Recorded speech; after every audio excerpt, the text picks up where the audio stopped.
Wala nang maraming paligoy-ligoy pa, diretso sa punto na. Maiksi lang ang komentaryo, pero diretso sa punto. Maraming kuro-kuro, may tiwali, may totoo. Dito, sa puntong diretso tayo. Punto, diretso. Ang sunod na mangyayari, ang next schedule ay sa April 22. Ano naman ang pag-uusapan sa April 22? April 22, April 29. Ang April 29, next Wednesday, last na yan sa hearing ng Justice Committee. Last na yan. Didesisyonan na sa April 29. Bakit natin nasabing last na? Ang pag-uusapan na lang sa April 29, yung pagbabanta ni Sara sa buhay ng Pangulo, ng First Lady. No? Yung kumuha daw siya ng assassin na papatay sa Pangulo. Yun na lang ang pag-uusapan sa April 29. At ang nakasalang sa April 29, National Bureau of Investigation, ang papatunayan dyan, na totoo nga na nagbanta si Sara na ipapatay si Pangulong Marcos, si First Lady, at sabi niya, no joke, no joke. Nag-imbestiga na dyan ang NBI, may mga nakuhang ebidensya ang NBI. So ipipresent yan sa April 29. Papatunayan dyan na hindi joke yung ginawa na yon. Talagang may mga kinausap, talagang may mga ebidensya na nakita ang NBI. Ipipresent yan sa 29. Dahil kunti na lang yung na yan, maiksi lang naman yan, baka umaga tapos na yung NBI na yan, kahapon magbubutuhan na ang Justice Committee kung may probable cause. Pag sinabi ng Justice Committee na may sufficient grounds para sa probable cause, magde-decide na yan na i-present na sa plenary. So ang plenary, baka May na yan. Mag-convene ang plenary. Doon sa plenary, doon na kailangan ang 1/3 na boto. Pero at least, di ba sabi ko, mga kabunyog, mga kababayan, nung una sabi ko, baka abutin pa ng katapusan ng Mayo. Yung Justice Committee lang yun ay yung sa House yan. Kasi sabi ko, bubusisiin ng Justice Committee yung mga ebidensya at testigo Kaya lang, ang ginawa ng kampo ni Sara, nagpetisyon sa Korte Suprema. Ang petisyon nila sa Korte Suprema, kini-question nila yung Justice Committee, bakit daw nagtatrial na ito. So ang ginawa ng Justice Committee, nilinaw ni Congresswoman Beatrix Listro, hindi sila magtatrial. Clarificatory lang na mga questions. Walang probing questions. Kaya ang nangyari, napabilis. Kasi wala nang masyadong detalye. Alamin lang ano ang testigo, sino ang testigo, anong sinasabi niya, anong mga ebidensya. Kung magtatanong ka, clarificatory. Kapag nagpo-probing questions ka na, bawal na. Kaya ano ang nangyari? Napabilis. Yung sinasabi nating aabutin pa sana ng Mayo, hindi na. Ngayong April 29, tapos na. Mga kabunyog, April 29, next Wednesday, tapos na yan. Sabi ni Congressman Adjong, malamang pagbubutuhan na nila kung may probable cause. Pag nagdeklara silang may probable cause, magre-report na ang Justice Committee sa plenary at magbubutuhan na ang plenary. Pero hindi pa yan, ang pagbubutuhan ng plenary, hindi pa yan next Wednesday. Pero ang ibig ko lang sabihin, mga kabunyog, ang maganda dito, natapos din yung sa Justice Committee. Saludo tayo kay Congresswoman Beatrix Listro. Ang galing ng pag-handle niya. Ang galing ng pag-handle niya. Hindi naman yung napakatagal, hindi naman napakaigsi. At saka nakita rin talaga ng mamamayan na nanunood. Nakita ng lahat na matibay talaga ang mga ebidensya kay Sara Duterte. So yan mga kabunyog. Ngayon, pag nakalusot na yan sa April 29, may probable cause, ang sunod na sa Kamara, butuhan na yan ng 1/3, kailangan ng 106. Sabi ni Ronald Llamas, mayroon na daw siyang 152 daw ang balita. Ang huling balita, mayroon ng 152. So halos sigurado na. Sigurado na mga kabunyog. So ngayon, ang sunod na niyan sa Senado na.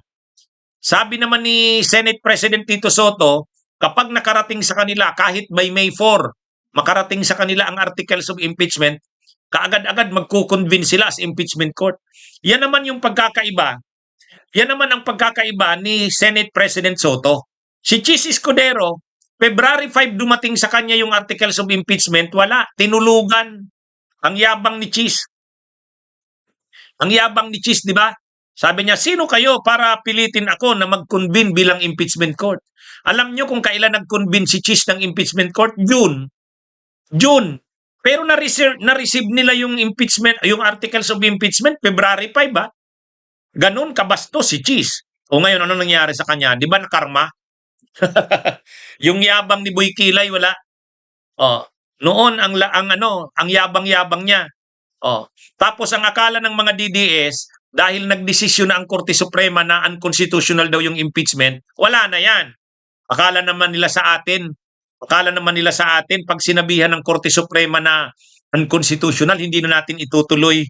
Ang sinabi lang naman ng Korte Suprema na unconstitutional, hindi daw nabigyan ng due process si Sara.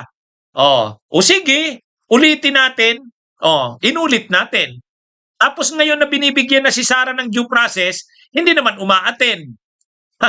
Ang malinaw, ang malinaw, wala naman talaga. Nagreklamo lang si Sara noon sa Korte Suprema. Ang reklamo niya noon, hindi daw siya binigyan ng pagkakataong idepensa ang sarili niya sa Kamara. O sige, ang ginawa ngayon, nagkakaroon na ng hearing sa Justice Committee para sagutin niya. Hindi naman siya umattend. O, kini-question na naman ni Sara. Ang sabi na naman ng kampo ni Sara, trial na ang ginagawa ng Justice Committee. Ano ba talaga? Binibigyan ka na ng pagkakataong idepensa ang sarili mo, tapos ayaw mo na naman kung ano-ano namang issue mo. Ha? O anyway, ang ginawa na ni Congresswoman Beatrix Listro, hindi nag-conduct ng trial ang Justice Committee. Ano lang, clarificatory questions lang, walang probing questions. O, di ang maganda naman doon, napabilis. O, napabilis, mas pumabor na naman sa atin. Alam niyo mga kabunyog, ang bawat ginagawa ng DDS, ng kampo ni Duterte, mas nakakatulong sa atin. Mas nakakatulong sa atin. Bakit mas nakakatulong sa atin? Tingnan niyo noong kung natuloy yung hearing noong last year, baka hindi pa buksan ng mga kampo ni Sara, ng mga senador, hindi nila pabuksan yung AMLAC. Baka hindi nila pabuksan yung AMLAC. Di ba? O, di hindi sana natin nakita yung mga bilyon-bilyon na transactions. Di ba? O, pero dahil ngayon nagkaroon ng hearing sa Justice Committee, nakita natin. O, di ba? Kaya napaganda rin eh. O, pangalawa, ang sabi nila, matatagalan na yan sa Kamara. Matatagalan. Magsasawa na rin yung mga para sa impeachment. Mapapagod din yung mga yan. Anong ginawa natin? Hindi tayo napagod. Kasi tayo, para talaga sa pagpapanagot ang ating pinaglalaban. Hindi tayo napapagod. Kasi, ano na daw tayo? Bayad daw tayo. Ay dahil wala na daw pera ang admin, wala na daw pera ang administrasyon, wala na. Hindi na daw makukuha ang boto. Kasi ang tingin nila, bayad ang mga kongresista. Ay hanggang ngayon, matapang ang mga kongresista. Makita mo naman sa Justice Committee, di ba? Ang tibay ng paninindigan ng mga kongresista. Ang kongresista lang na pumapabor kay Sara, si Suntay, saka si Marcoleta, na napapahiya nga lang. Di ba? Ano ito kanina tumutulong din sana kay Marcoleta si Garbin. Ano ba yung Garbin? Si Garbin, yung tao ni Saldico. Dapat talaga sila ang magsama-sama eh. Kaya mga kabunyog, mga kababayan, ang maganda sa nangyari kanina, napabilis na.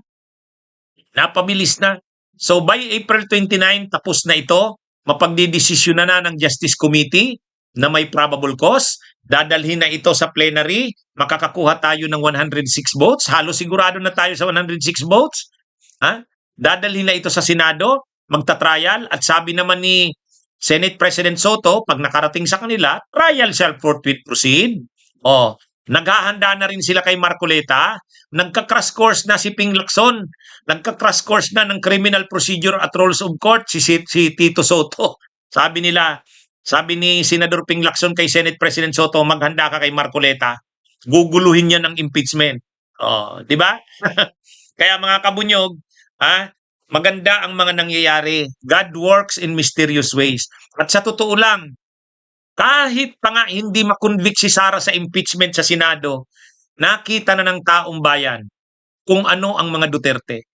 Nakita na ng taong bayan na yung sinasabing hindi corrupt si Sara Duterte, amlak na yung nagsasabi, anti-money laundering council na. O, ang galing nga nung kanina, yung executive director ng AMLAC, ang galing. Bar placer pala yun. Ha? 10th placer pala yun sa bar. Ha?